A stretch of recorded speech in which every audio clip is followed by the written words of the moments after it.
que la campagne s'ouvre dans 2 jours matatu ko sax daanaka. alors Fatou élection bi le 25 février la fixé nañ ko bu yàgg depuis 1 an. Wow. Donc il y a pas de surprise sur le calendrier de l'élection. maa ngi koy wax léegi je suis pas le porte-parole de la coalition. Mais ce qui est clair c'est qu'avant même que la coalition Diomaye ne soit mise en place.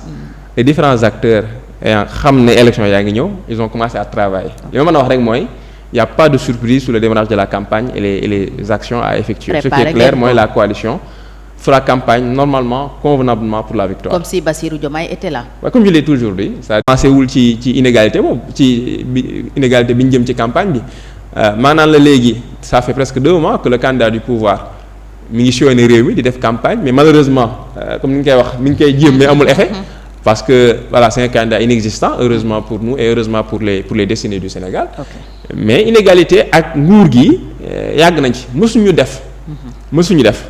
Et je prends à partir du référendum de 2016 mësuñu def scrutin boo xam ne inclusion égalité ak transparence moo ko marqué.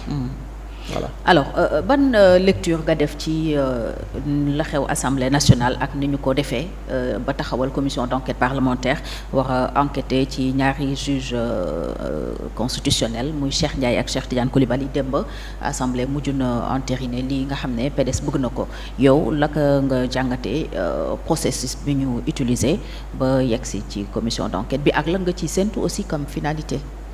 Alors soxna Fatou xam nga bu ñu bëggee jàngat débat bi am ci waxu report yi fan yi pour man faut remonter au moins 6 mois ci ginnaaw su ma nee remonter 6 mois ci ginnaaw mooy lan mooy bi président Macky Sall génnee naan il renonce à la 3e candidature. En fait la réalité mooy que le président Macky Sall n'a jamais eu d'autres candidats pour l'élection du 25 février 2024 que lui-même. Ah bon? Il n'a jamais eu d'autres candidats que lui-même. Renonciation troisième mandat bi c'est par pure contrainte c'est pas par conviction c'est parce que les Sénégalais lui ont montré que duñ ko may également aussi il a renoncé parce qu'il voulait se donner de la marge pour mieux attaquer le chef de l'opposition Ousmane Sonko. duma bokk waaye yooyu doo bokk. Ah et c'est ce qu'il a essayé de faire et malheureusement une certaine justice l'a aidé dans sa dynamique. Et d'ailleurs c'est jusqu'au dernier moment qu'ils ont voulu arracher même boo gisee sax la décision rendue voilà ils ont fait un forcing ils ont mis à terre toutes les institutions toute leur crédibilité même ñi nga xam ne doon nañ douter sur leur volonté politique toute l'instrumentalisation de l'appareil judiciaire à des fins politiques ils ont été convaincus par non seulement la posture de la justice mais également de l'administration qui s'est politisée pour faire blocage à sa candidature. Donc c'est ça le point de départ. Okay. Son seul candidat pour février 2025, c'était lui-même. 2024. Deuxième chose, il a choisi un candidat, Amadou Ba. On l'a toujours dit et rappelé. C'est pas un choix de conviction. Macky Sall tànn na Amadou Ba mais yéenewul Amadou Ba.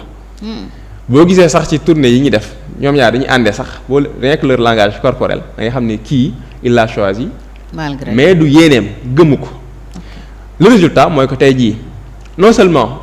Même si c'était Macky Sall qui était candidat les Sénégalais veulent le changement dans une écrasante majorité mais deuxièmement candidat bi mu tànn il peine à démarrer il peine à exister et justement il n'existe pas parce que c'est un candidat boo xam ne daanaka Sénégalais li leen Macky Sall doon dundal ci mbugal pendant 12 ans loolu la fas yéene continuer.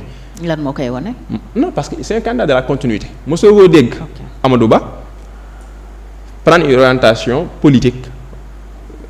boo xam ne dévié na ak li Macky Sall nekkoon. mais est-ce que loolu tamit lu nekk contradiction parce que tamit mënoo nekk ci mouvance bu yore réew. On est d'accord c'est logique je suis d'accord. En fait ça fait pas débat. Non je suis d'accord. C'est logique. Mais je confirme juste que en fait lui-même est condamné dans une logique.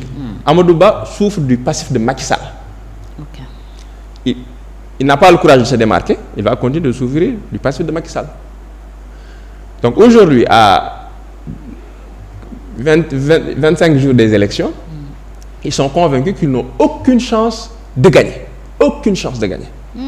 aucune chance moo tax tey jii ñuy manœuvrer sur le cas de Karim ñëwoon naa fi récemment j'avais dit que pour man la question de la double nationalité peut-être c'est une disposition qu'il faudra réviser parce que le cas de Karim est très particulier mais bu loolu jàllee quand même sur ce qu'on a vu par la suite on peut penser qu'il y a eu une manœuvre commune entre le PDS et Benno Bokk Yaakaar et quand je dis Benno il faut penser au chef de Benno qui est Macky Sall.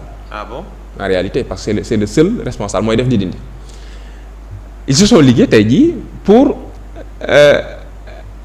essayer de perturber le calendrier électoral.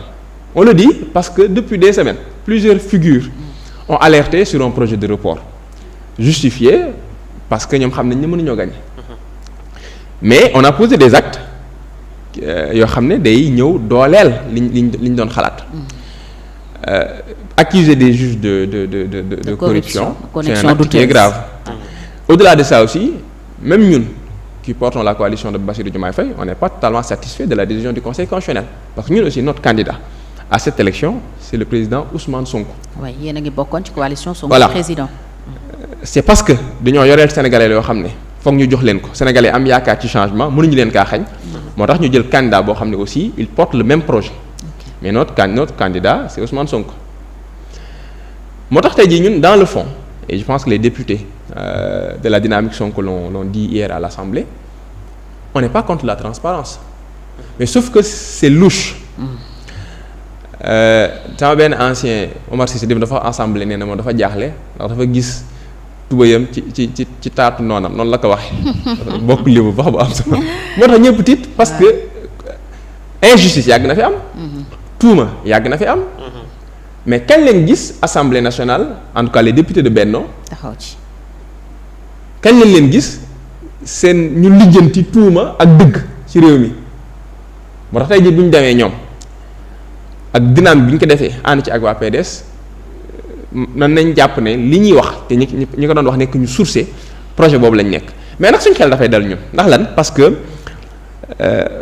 processus électoral bi dafa sori le président Macky Sall jël na décret pour convoquer le corps électoral mais foofu la doolee même jamono ji amul benn disposition légale bu ko mën a permettre tey jii mu def report de l'élection présidentielle moom. La campagne va commencer ce week-end inchallah rabbi. Les candidats vont aller en campagne et les acteurs chargés de l'organisation électorale vont organiser l'élection au soir du 25 février. Ñun nag on ne se fera pas surprendre. On reste focus sur le calendrier électoral et nous nous préparons à remporter l'élection dès le premier tour inchallah rabbi. Le reste maintenant sont les Sénégalais. ñu bëri nee nañ Sénégalais yi dañoo bàyyi Macky Sall muy def bàyyiwuñ ko de bi xeex jotee ci réew mi Sénégalais yi génn nañ xeex. def nañ ko defati ko. mu jaral leen seeni bakkat mais dañoo dem ba li ñu doon xeex gis ne li ci des bëreetul mu jeex li tax sénégalais yi toog ànd ak dal c'est parce que dañoo gëm ne élection dina am en tant que sénégalais ñoo am droit fondamental am seeni carte war a dem yëkkati ko ngir voter le changement def le changement bis bi ñu jógee bëgg a jàpp ne sénégalais yi ay xar lañ ba seen droit boobu ñuy xaar tax ñu toogaale lu leen neex ak lu leen neexut bis bi ñu jàppee ne mën nañ leen foqati droit boobu seen problème du nekkati Ousmane Sonko seen problème du nekk ci coalition Bassirou Diomaye Faye seen problème les millions de Sénégalais. ji toog di xaar la nar a nekk moo tax ñun tey jii comme ni nga ko yàgg a waxee on est focus sur le scrutin. sur la participation électorale. sur la mobilisation des Sénégalais. et surtout sur la sécurisation du vote ba nga xam ne bu ñu voté incha allah rabi très rapidement. En surveillant tout le territoire on aura les tendances et on va confirmer notre victoire incha allah.